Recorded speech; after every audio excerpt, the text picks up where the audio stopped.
lo ngiqanjelwe yena mina manje ibazi kahle ukuthi yena yini ayenza ebhedayo like yena uhlulwa yini ukuthi azehlise nje ehlisa umoya shone phansi axolise engizile into yakhe ukuthi une pride mina kulungile soqhubeka nami kusasa ngisaya ku broadcast and is not like ngiyelele i broadcast yam but before iqale nje i broadcasting ngifuna content ngifuna ukuyilungisa content ngifuna ukuyilungisa I want to take a shower khona into engifuna ukuyilungisa mina ngifuna umuntu ongijwayela amasimbo oqala uyena owasuka weza kumina ngingamcelanga mase fikile kumina ngamvulela izandla usebona ukuthi yena akahambe khuluma amanga ngami and ekugcina into enginyanyisa ngaye maye sekhuluma amanga ngami waposta ama screenshots akhe waposta useyajika lapho uyena futhi usahamba ama broadcast again mina ngangiyocacisa iqiniso ukuthi ngoba useyangali uthi akasangifuni abantu bangasali nale mindset yokuthi mina ngalotsholo uyena ngumkakhe or what ngangifuna mina ukuthi abantu bazi ukuthi angikaze ngibe umkakhe angikaze mina ngibe umkakhe wayezenzela yena shuthe i content and mina angitshelanga vele usamukela iqiniso akashongo nje ohlengiwe mhlambe bona wakhuluma ke nabo but mina uMbali uhlengiwe akazange nje ahlale phansi nami ukuthi athi Mbali senza ibusiness la siyasebenza so ngicela ukuthi sibambisane angitshela ukuthi nje at least anginiki iclue yokuthi sise businessing la ngingafaki imizwa mina ne ngikube ukuthi siyasebenza nje but yena weza ngomqondo webusiness ngoba eyibona ukuthi usile ngoba yena wajwayela ukulwa naba ukuyuza abantu angani and mina wangitshela mina usamukelo wathi mina usazongigowisa njengoNowanda Mabaso and ngayibuza ukuthi umthetho wakho ubagowisa kanjani kodwa ngathi ngizowulinda lowo mgowo and sengifikile ke kona ufuna ukukhombisa angemNowanda mina angehlengiwe Khumalo uhlengiwe uMbaliza amadosha imanager of the mina umuntu ongizukela ngimfuni yena ukube waphuma kumina wathi mase kholi ukwenza imali ngami abese yahlukana nje nami ngaba sikho la ngangeke ngize ngikhulume ngisho ukhuluma because kada ezenza izinto usamukela izinto ngiyithulela nginganitsheli nina usezokwenza ukuthi mina ngikhuluma kakhulu la ku social media kanti isingcevu yena umuntu okhuluma kakhulu yena umfazi uyena andike ngoba ufuna sibe abafazi mina nginankinga mina so babafazi ngizokhuluma nje asho mase esefuna ukuthi siyeke ke le ndaba esefuna uqhubeka kahle nempilo yakhe nepedi lakhe kahle nje ngepeace angitshele mase funa ukuthi le kuphila kahle impilo yakhe otherwise mase hambe efaka igama lami nalali ngangeni khona uzongibona ukuthi nguba mina uhlengiwe kabantu wesibili somthole esithobo uzongibona ukuthi nguba mina ngoba umfazi yena ngene yena umfazi yena uyakhuluma yena mina naye siyakhuluma zabafazi zonke esamukelo ngeke sekushoda ukuthi afake ihleli mhlawumbe yafanja anjeni mhlawumbe yathanda kwabe no mina nje samelo ngeke bafetha zaloko edicilela isizulu samkhansi into enithi angithule ngoba kwashawa ucima akaye ukukhuluma ngami akaye ukuposta ngami akaye ukukhuluma ngami akangihlukani even worse lento eyamhlula ngamtshela that time eze posta ama screenshots amnayi ngangimtshela ngathi okungcono uma ungasangifuni ngiyeke yena wa decide ukwenzani ukuzoposta la mase ngiya ku broadcasting ngoba ngifuna ukuthi ngicacisele abantu ukuthi kwenzakalani yena useyahamba futhi uyoqhubeka namanzi usezungifaka endabeni zakho ukuthi mina ngathi hey wesamukelo shezi sazokhuluma mntaka baba sazokhuluma nje kuleka nokukhuluma ngiyakwazi umfazi ke futhi mina uthi ndo futhi nginandaba mina nalo ukuthi wena ufuna ukubona nosamukelo uba futhi ngoba ukhuluma ngayo mina ngiyengibuyelane nesichapha yena akaqhubeke yankompa kaloku enkompana namapeta akasephansi hawu yena nje akahlukane nje negama lami angephansi angiyeke nje yini esebenza uhambe ngifake endabeni ukuthi washa amathayikhulu angenaphi nje kule ndaba le uya ku broadcast yokhuluma ngamathayikhulu ukuthi enzeni uzofaka indaba zamathayikuli ngoba nje into ayifunayo ukuthi umbhala abe mubi emhlabeni into ayifunayo ukuthi umbhala azondwa abantu into ayifunayo ukuthi umbhala azondwa abantu bese leyathanda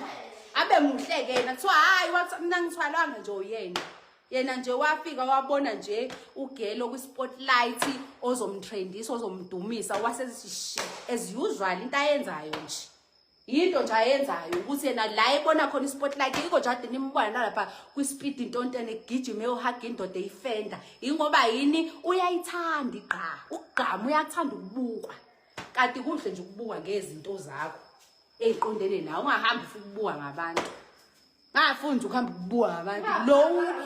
ufuna ukuduma ngabantu ufuna ukutrenda ngabantu and this time utrende ngomuntu orongi mina tshela amnanga ukujwaye nje kabi mefuna nje ukuthi yonke into ithule akathule ungakudaka umbuso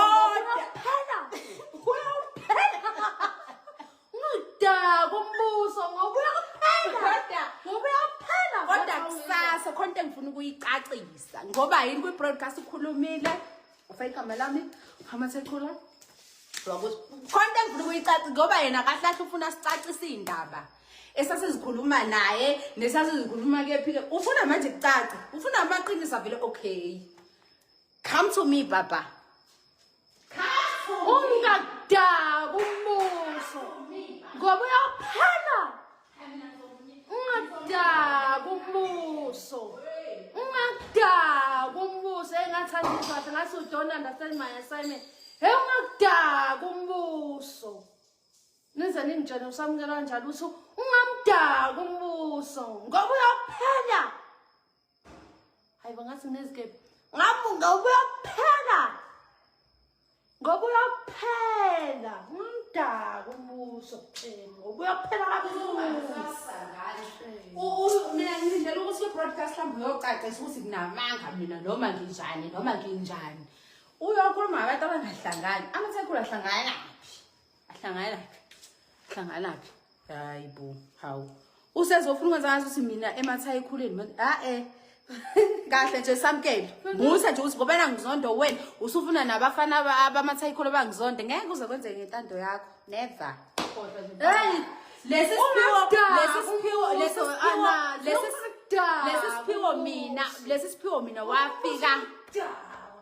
lesi siphiwo mina wafika nginaso vele manje senazi ususamele lesi siphiwo safika naye guys I want to take a shower like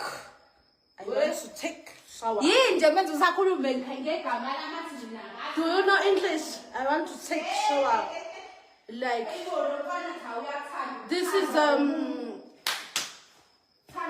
yini konje umbuso ngesinye sembali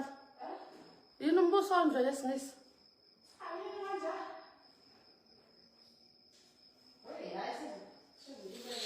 business business is finished you're not stuck go business is finished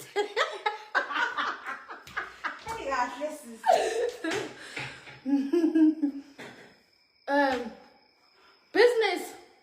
no trunk futhi blade yikho nje ngazi ngathi noma sengidakiwe ngize ngithi wenja musunyatheli lokuzana yikho nje ngathi business hiwe ngazi nothini is finished uyambuza business khona ugahleka mina uhleka nzima mama kusami ngoba is finished uyagezela amanzi njani ufuna ukugeza mina yazi ngiyashisa Ngathi nezigebe phela ngathi nezigebe yashisa hayi kancane yena le tathi senza lapha lokudaka athi sikunanza lapha hayi yikona okujuluyise kangaka kodwa ngeke ikhohlwe lento usunokuthi unyatheli oye uRob wena uzomgxobela sakhanga manje uRob mfethu ugcwala istiki uRob ugcwala istiki uqede yakho Hello Mzansi, welcome to Mkosi Mzansi. If today is your first time visiting this channel, please do the right thing and click the subscribe button, and also don't forget to smash the like button. Ngrimbali Zamadosha is sending a message to Usamgelo. She's fuming and spitting fire. Uyasho ukuthi oh lo mfana lona udlale ngaye kakhulu, and she's saying ukuthi kwasekuqaleni bengamela amtshele ukuthi bendi content, ayikho ukuthi kube nguye ela abasilima kule relationship thinking ukuthi they are dating ngani benda i-content. Uthi nyalo Usamkelo uhamba ama-podcast trying to prove a point, trying to make uMbali a bad person, kube nguye umuntu langazange abe neliciniso la. Uthi yena uye ku-hangout podcast just to clear the ego ukuthi bantu bangaqabanga ukuthi she's married to Usamkelo, abatshele nje bantu ukuthi bebatendela i-content. Please do comment your thoughts down on the comment section. Don't forget to hit the notification bell. I will see you on the next one. I'm signing out. Goodbye.